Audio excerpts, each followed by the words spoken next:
월급은 들어오자마자 바로 빠져나가는데 왜인지 모르게 계속 불안하고 이런 느낌 다들 한 번쯤 겪어보셨죠?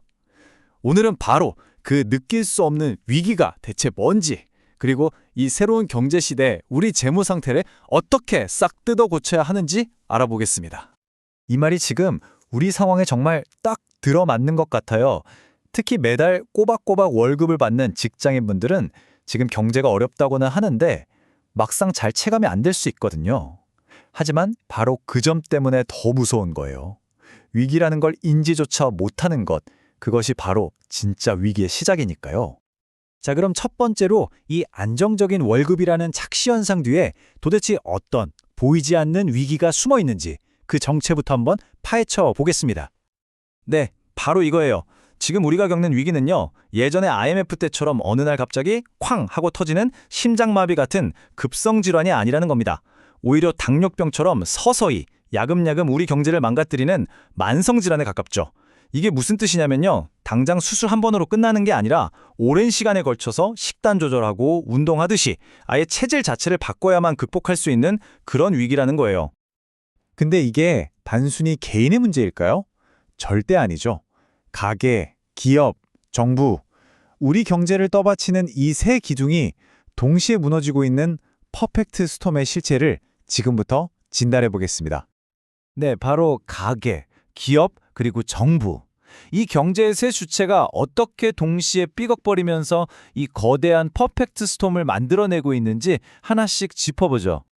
1952조 원. 와, 이게 무슨 숫자냐면요, 사상 최고치를 또 갈아치운 우리나라 가계부채 총액입니다. 근데 진짜 심각한 건 따로 있어요. 카드 연체율이 무려 20년 만에 최고치를 찍었고, 특히 사회에 막 발을 디딘 2030 세대한테 그 타격이 집중되고 있다는 점이에요.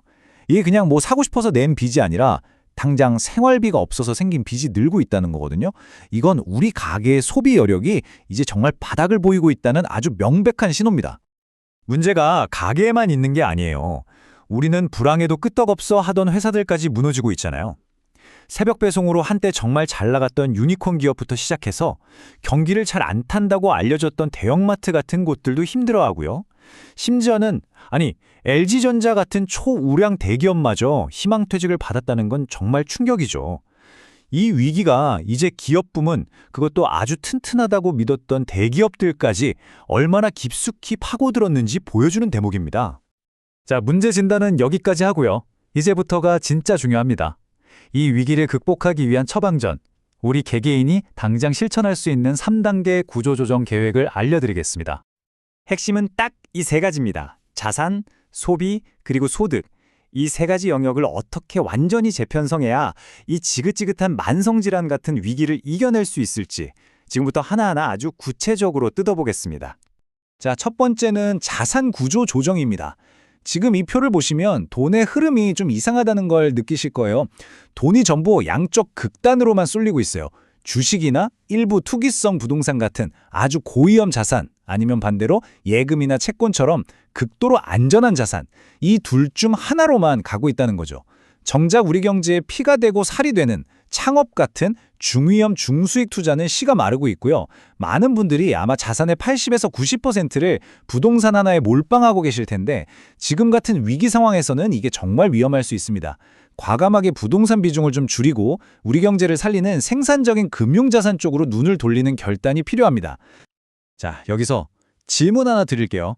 잠시 한번 곰곰이 생각해 보세요. 매달 내 월급에서 너무나 당연하게 빠져나가서 이게 비용이라는 생각조차 못했던 돈, 그 고정비 중에서 가장 큰 덩어리 두 개가 뭘까요? 네, 바로 주거비용과 자동차입니다. 놀라셨나요? 만약 월세나 대출이자로 내 월급의 15% 이상이 나간다? 이건 죄송하지만 불을 쌓는 걸 그냥 원천적으로 막고 있는 거예요. 그리고 자동차. 3천만 원짜리 차 한 대를 사면요, 할부금은 빼고도 감가상각, 보험료, 기름값, 세금 이걸 다 합치면 한 달에 거의 100만 원이 그냥 공중으로 사라질 수 있어요. 이 두 가지에 대한 과감한 구조조정 없이는요, 소비를 바꾼다는 건 사실상 불가능에 가깝습니다. 마지막으로 소득 구조조정입니다. 이 타임라인을 보시면 좀 아찔하실 거예요. 90년대생은요, 인류 역사상 처음으로 은퇴하고 나서 무려 30년 이상을 별다른 소득 없이 버텨내야 하는 첫 세대가 될 겁니다.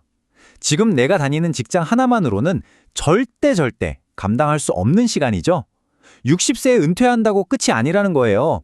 그 이후에도 사회 활동을 통해서 제2, 제3의 소득을 만들어낼 수 있는 일을 다른 누구도 아닌 바로 지금부터 준비해야만 합니다. 자, 그럼 이 거대한 계획을 시작하기 위한 우리의 첫 번째 구체적인 목표는 뭘까요? 바로 1억 원입니다. 그런데 잠깐, 이건 단순히 숫자 1억을 모으자는 게 아니에요. 그보다는 한탕을 노리고 수익률만 쫓는 투기꾼의 마음에서 벗어나서 단단한 자산의 기초를 다지는 사람으로 거듭나는 마인드셋의 전환을 의미하는 겁니다. 이 그래프를 보면 정말 흥미로운 사실을 알 수 있어요. 지난 3년간 나스닥 지수가 무려 75% 가까이 올랐어요. 엄청나죠? 그래서 만약 매달 100만 원씩 나스닥에 넣었다면 그냥 적금 부은 것보다 1138만 원을 더 벌 수 있었습니다. 와, 대단하다 싶죠?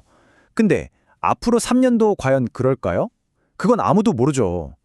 불확실한 몇백만 원의 초과 수익 때문에 매일 밤 잠 못 자고 전전긍긍하기보다는 먼저 누구도 뺏어갈 수 없는 확실한 종잣돈 1억을 만드는 데 집중해야 한다는 겁니다.